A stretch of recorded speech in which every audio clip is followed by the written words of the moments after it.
নমস্কার, আমি মৌসুমি একরাশ ভালোবাসা নিয়ে আজকের ব্লগটা সাজিয়েছি। আমরা কোনো কিছুতেই খুশি থাকতে পারি না। বেশি গরম হলে বলি উফ কি গরম, আর বেশি বৃষ্টিতে কি বৃষ্টি। আসলে মানুষ ওপরওয়ালার কাছে চাওয়া পাওয়ার কিছুই শেষ নেই। দেখো, আমাদের জীবনটাই এই রকম।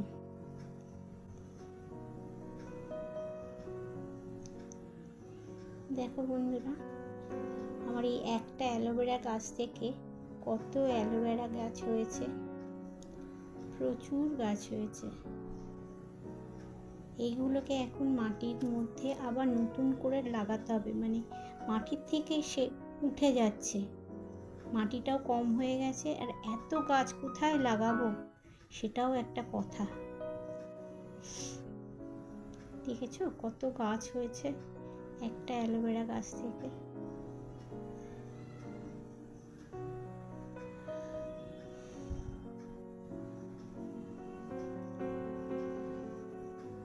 অনেক গাছ হয়েছে সত্যি।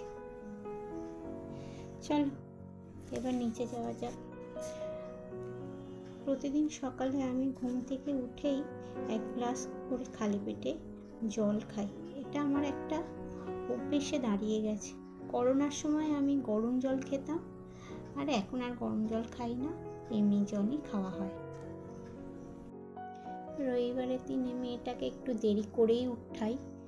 অন্যদিন এই ওঠে স্কুলে দেরি হয়ে গেছে, একটু মাথায় হাত টাত বুলিয়ে একটু ওঠাতে হয়। চলো ব্রেকফাস্টের জন্য যাই।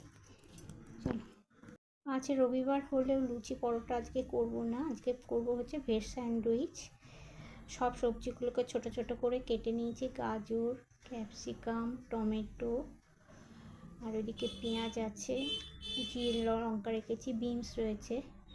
একটু সব তেলের উপরে দিয়ে, কড়াইতে একটু তেল দিয়ে, অল্প একটু তেল দিয়ে ওগুলোকে সব ভাজা ভাজা করে নেব অল্প করে।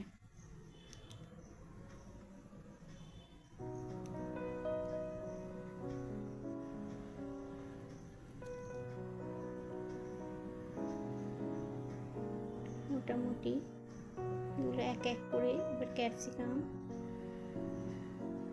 গাজর, টমেটো সবগুলো একটু হতে নুন আর একটু গোলমরিচও দিয়েছিলাম।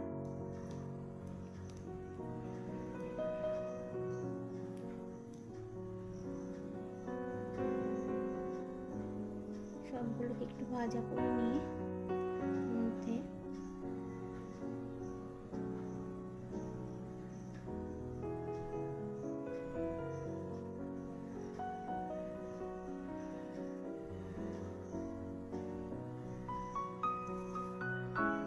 গোলমরিচও দিয়ে দিয়েছিলাম।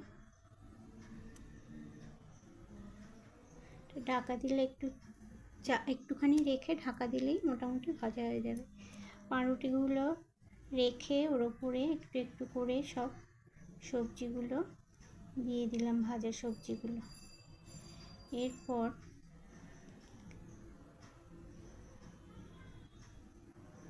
এরপর একটা পাউরুটি পুরোপুরি চাপা দিয়ে কড়াইতে একটু প্যানে একটু বাটার দেব, বাটার দিয়ে এপিট ওপিট করে আমি একটু ভেজে নেব।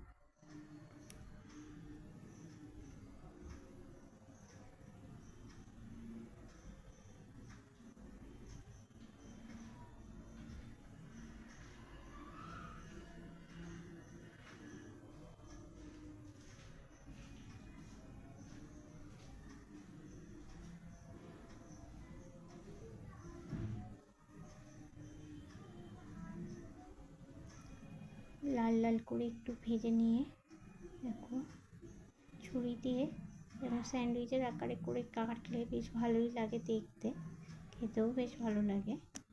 চলো বিছানাটা জলদি চলে গুছিয়ে নিই। এই বিছানা তোলাটা একটা যেন বড় মারাত্মক কাজ। সকালে উঠে এই বালিশ ওই বালিশ সমস্ত কিছু ধরে বিছানা তুলতে হয়। বিছানা তোলা হয়ে গেলে অনেকটা কাজ এগিয়ে যায় ঘরের আর কি। আজকে একটু অল্প স্বল্প ডাস্টিংও করব।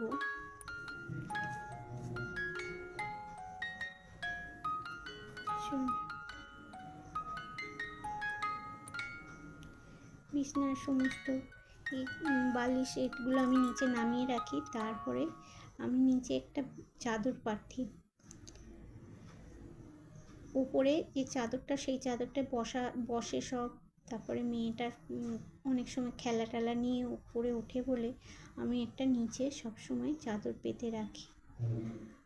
তার উপরে এই চাদরটাই শুই, আর উপরে এমনি একটা ভালো চাদর পেতে রেখে দিই সবসময়ের জন্য। আমাদের এখানে মশা, আর বর্ষাকালে তো বাবা ডেঙ্গু, প্রায় দিনই এসে ডেঙ্গুর খবর নিয়ে যাচ্ছে লোক, যে জ্বর টর হয়েছে কিনা, হেঁটে হয়েছে কিনা। অঙ্গনারী কর্মীরা এসে প্রায় খবর নিয়ে যাচ্ছে জ্বর হলো কিনা কারোর। আর মাঝখানে তো ফ্রিজও দেখে গেছিলো যে ফ্রিজের পেছনে জল টল জমে কিনা, ওপরের ছাদে টবে সব জল। এই বর্ষাকালে এই এক সমস্যা ডেঙ্গু। তাও এবারে দেখছি মশাটা একটু কম আছে অন্যবারের তুলনায়। আছে ছোট ছোট মশা আছে, কিন্তু অন্যবারে যেরকম মশা থাকে এবারে একটু মশাটা কম আছে। আমার প্রায় বিছনা গোছানো রেডি।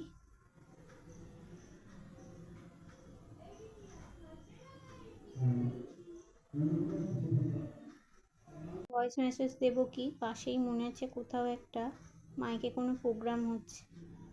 তোমাদের যদি একটু অসুবিধা হয় শুনতে, ক্ষমা করে নিও। চলো, আমার হয়ে গেছে প্রায় বিছনা গোছানো। একটু ডাস্টিং করে আসি। আমাদের বাড়িতে এত ধুলো জমে, বর্ষাকাল হোক আর যেই হোক, প্রতিদিন ডাস্টিং না করলে অল্প স্বল্প একদম ধুলোতে ভরেই যায়। এই যে টিভির ওপরে যেটা দেখছো র্যাকটা, এটা আমি মিশো থেকে কিনেছিলাম 3টে। তার মধ্যে একটা টানানো হয়েছে টিভির ওপরে, আর বাকি দুটো নিচে রয়েছে, সেগুলোকে এখনো টানানো হয়নি। তাও এটা ঠিকঠাকভাবে টানানো হয়নি, মানে একদম সুন্দরভাবে যে প্রপারভাবে হয়নি। এটাকে খুলে আবার ভালোভাবে টানাতে হবে। চলো,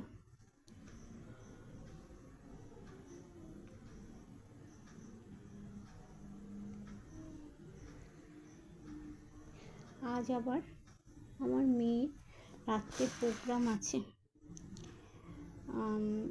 রথের উপলক্ষে এখানে 7 দিন ধরে প্রোগ্রাম চলছে, সেই জন্য ওর ওখানে আবৃত্তি আছে। সবাই মিলে একসাথে করবে অবশ্য। ওই জন্য যত ভাবছি তাড়াতাড়ি করে কাজগুলো করিয়ে একটু মেয়েটাকে ঘুম পাড়াবো।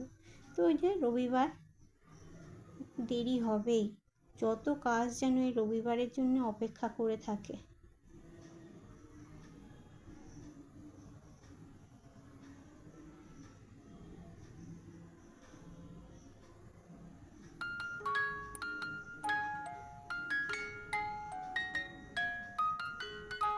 এইগুলো হচ্ছে আমাদের সব অ্যালবামের ছবি।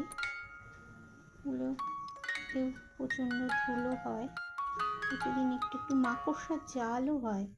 মাকড়সার জালটা তাও রোজ হয় না, একটু করে ধুলেই পরিষ্কার হয়ে যায়। চলো এবার তাড়াতাড়ি করে একটু রান্না করার চেষ্টা করি।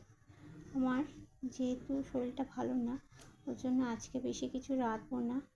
ঢ্যাঁড়সের ঝাল করব, আর পাতলা করে মাছের ঝোল করব। পটল আলু টালু দিয়ে এই যে পাতলা করে একটা মাছের ঝোল করব। চলো তোমাদের প্রোগ্রামের অংশ দেখাই কিছুটা। এখন কেন্দ্র থেকে আগত সকল দর্শক ও শ্রোতা মণ্ডলীকে জানাই শুভেচ্ছা ও ভালোবাসা। তার সাথে কৃতজ্ঞতা জানাই 12 নম্বর ওয়ার্ড পৌরমাতা মাননীয়া জয়ন্তী সাহা মহাশয়াকে, যিনি আজকে এই অনুষ্ঠানে আমাদের অংশগ্রহণ করার সুযোগ করে দিয়েছেন। দীর্ঘ 15 বছর ধরে কথায়ন শুধু আবৃত্তি কেন্দ্র নয়, আবৃত্তি শিক্ষণ কেন্দ্র হিসেবে নয়। Alright, come and fight, come and fight. ঘুঘু দেখেছো? ভাত দেখো, তেলটা পাবে আজ এখুনি। আজকে যদি থাকতো মামা, পিটিয়ে তোমায় বোঝামা। আরে মারবি নাকি? দাঁড়া, একটা পুলিশ ডাকি। তো কটাস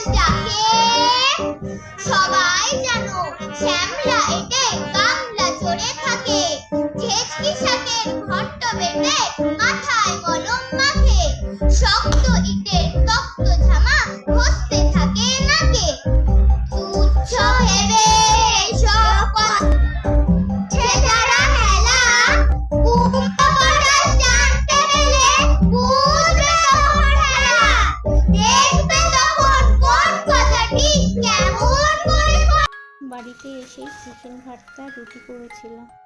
অনেকটাই দেরি হয়ে গেছিলো, 6:30 ওদের স্টেজ দেওয়ার কথা ছিল, সেখানে 8:30 হয়ে গেছে।